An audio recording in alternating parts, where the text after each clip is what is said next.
So the cops are pulling over suspicious vans, but they will never suspect a good-looking motorcycle.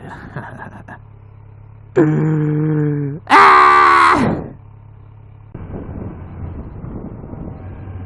Oh, holy shit.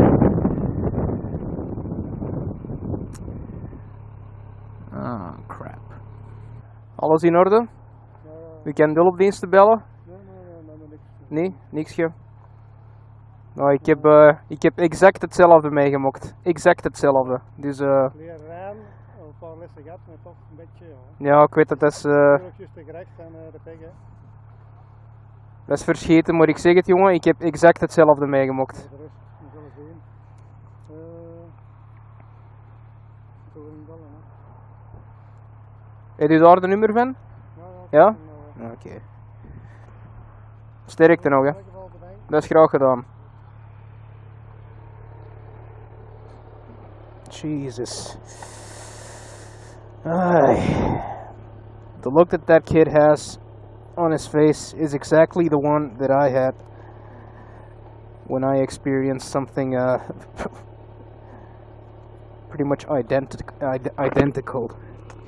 It was in the middle of the winter, and it was a very, very heavy winter. Like it was absolutely freezing, and it had snowed. And I was going through like back roads like this one, in between the fields, and it was going fine until all of a sudden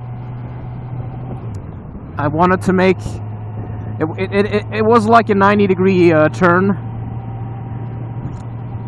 and I wasn't even going fast. Like honestly, I was going like 20 kilometers per hour.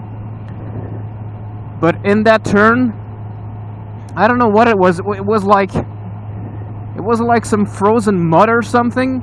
And as I was turning in, all of a sudden the car started moving sideways instead of straight. And there was I don't know what's the English word for gerecht.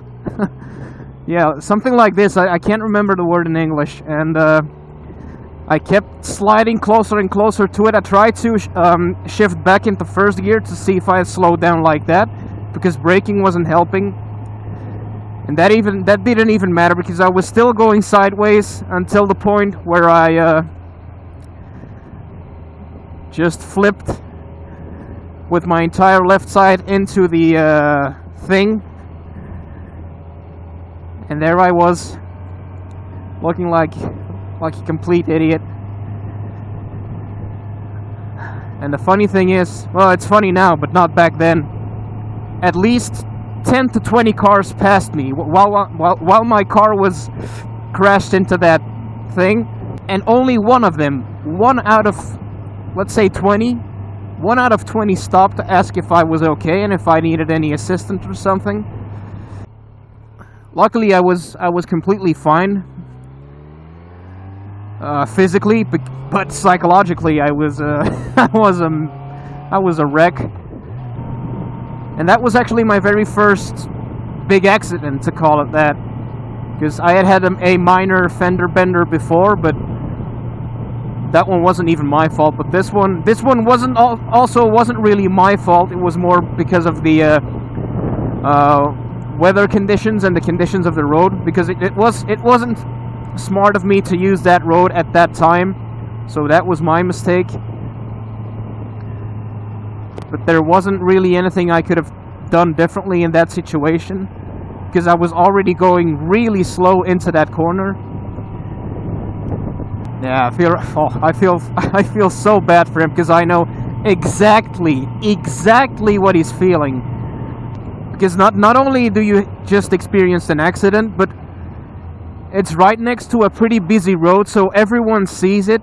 And as I said, when I had my accident, only 1 out of 20 cars stopped to ask if I was okay, but the other 19, they just looked like, "Oh my god, what the hell have you done, you retard?" And the other half, they were just laughing, like, "Ha! Look at this turd! Learn how to drive, homo.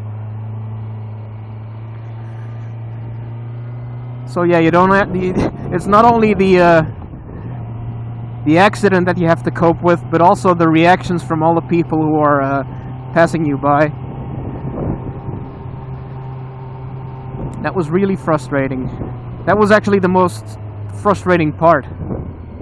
Just having to deal with people staring at you like you're some... I don't know. And from that moment, when I lived through that experience, I promised myself that if I were ever to see anyone in a similar situation, or like a car that's broken down, or just someone in need of assistance, I made myself swear to everything that's holy that I would stop and at least ask if they were okay.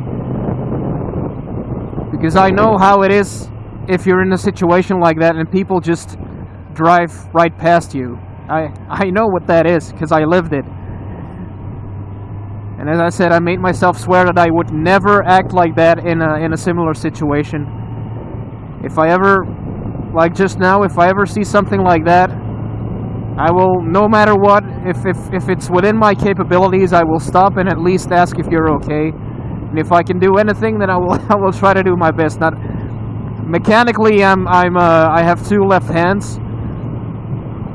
So if your car is broken down, you're not going to have a lot of help from me. But at least I'll try to do something, you know. It's the least we should do.